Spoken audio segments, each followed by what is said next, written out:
Hello, inmates. Welcome to week 1 of the cellblock Scorch.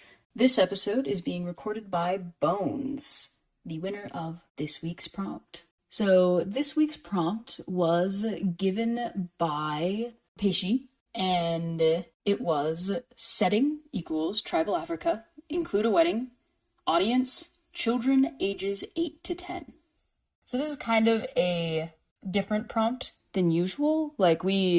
We don't usually have so many pieces for it. We had like a little bit of early installment weirdness going on. And even more so because even though Peishi gave the prompt, it was actually Cricket who judged this week because, as Cricket said in her intro, it started out with Peishi and I being like, we're gonna write and then you can judge, because we didn't know that like Cricket would be interested in writing as well. But she quickly made it known, and in the next week, we have our rotation going on. But anyway, Cricket was the judge, even though Peishi was the prompt giver for this episode. I want to talk a little bit about, like, this prompt in the beginning, and, like, the thing about it, okay, is that, like, first of all, it comes out swinging with setting equals tribal Africa, and I was, like, immediately like, ooh, I don't know anything about tribal Africa.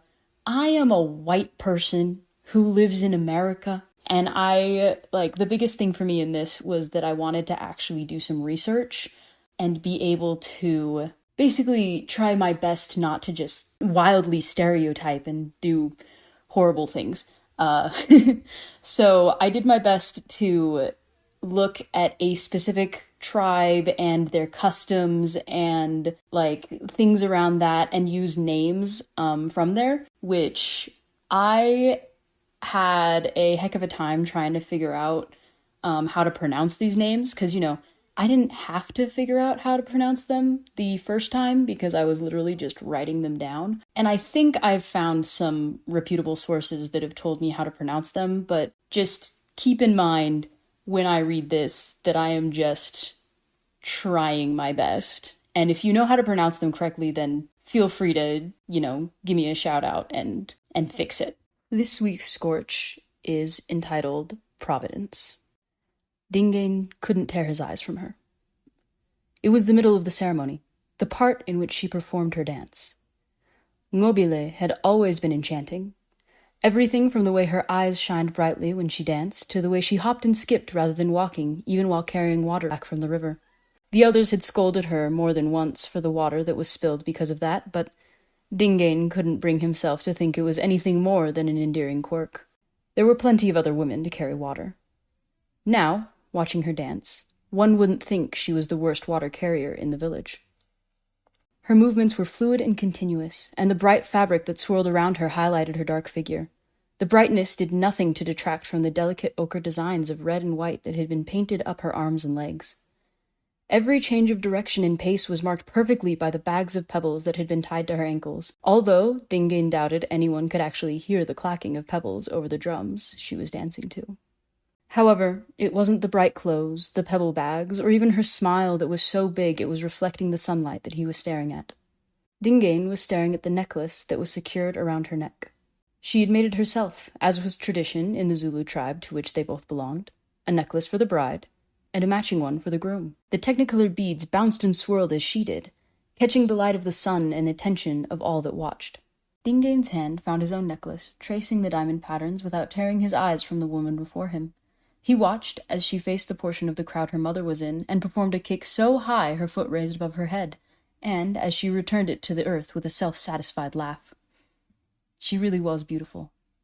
Not only that, but she was strong. Her name attested to that. Ngobile. One who has come up victorious in what was a hopeless, dreadful, precarious situation.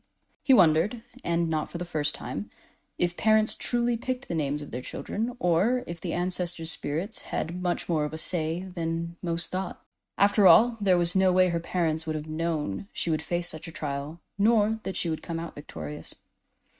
They had no idea that the man she would marry had a name that meant the exact same thing, and they would fight through the trial together. Perhaps even the ancestors didn't know what the trial would be.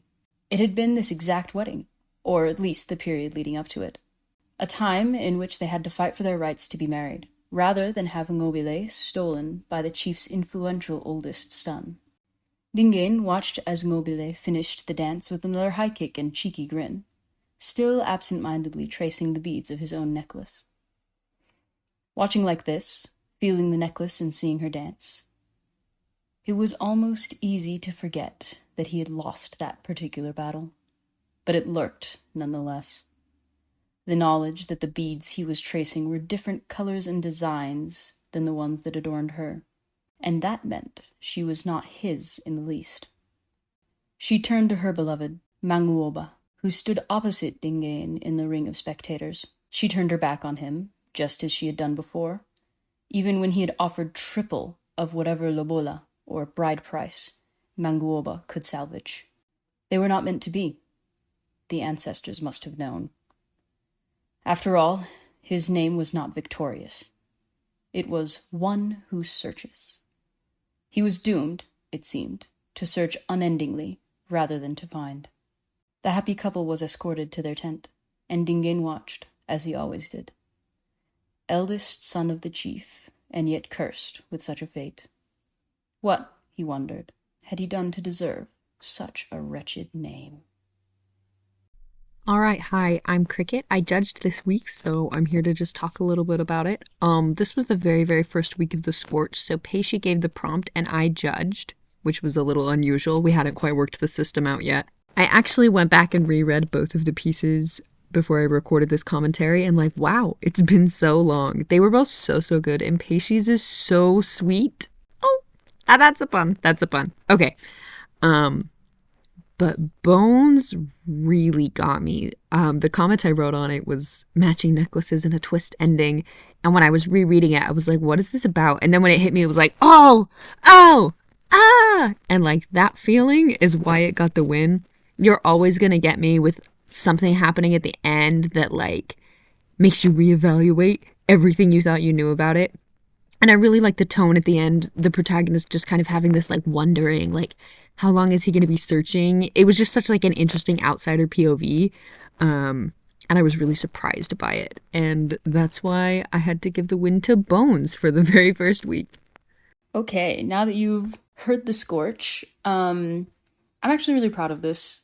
I like the twist ending, and I'm glad that the other people who read it liked it as well.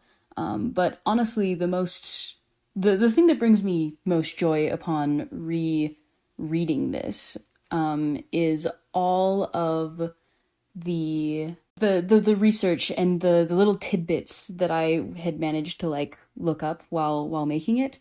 I'm just gonna share a couple of the things because I actually went and researched this. So I went and researched a Zulu tribe, as I said, and a lot of the things that I kind of just threw in here are things that actually happened during the weddings of the tribe. And that includes the ochre designs of red and white that are painted on, and all of this other stuff, the bags of pebbles around their ankles while they dance, and the high kick that the bride performs. So that's actually supposed to it's supposed to be a way to prove their virginity. And that's why Nobile is so cheeky about it, is that you face wherever your mother is in the crowd and you perform a high kick, and that is supposed to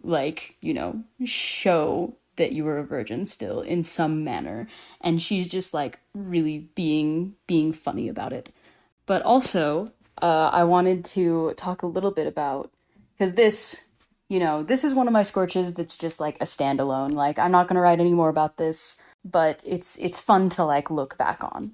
But one thing I wanted to point out is that Dingain is a unreliable narrator, to an extent. What he said was base level true. However, one thing that I definitely added in is that Nobile made herself and Manguoba matching necklaces, right? And that's, as I said, one of the things that the Zulu tribe does to declare a marriage. And Dingain, while he is watching her dance, is tracing his own necklace. And I just want to confirm to anyone who was wondering right now that Dingain is in fact married. Dingain has several wives. Manguoba, Nobile is Manguoba's first wife. I'm not gonna talk about any future, I don't know. I don't care. The point is that Dingain has this whole, like, victim complex going on, but even though he is the, like, chief's son and he's gonna be the next chief and he has a couple of wives already and, like, all of this stuff, it's not that he is necessarily lacking in any way. Like, he calls himself one who searches and, like, says that he can't, be the victorious one, but it's less because he's lacking something and more because he is just he's got a victim complex, man. Like, that guy, he has everything you could possibly want, and the one time a lady said no to him, he, like, flipped out.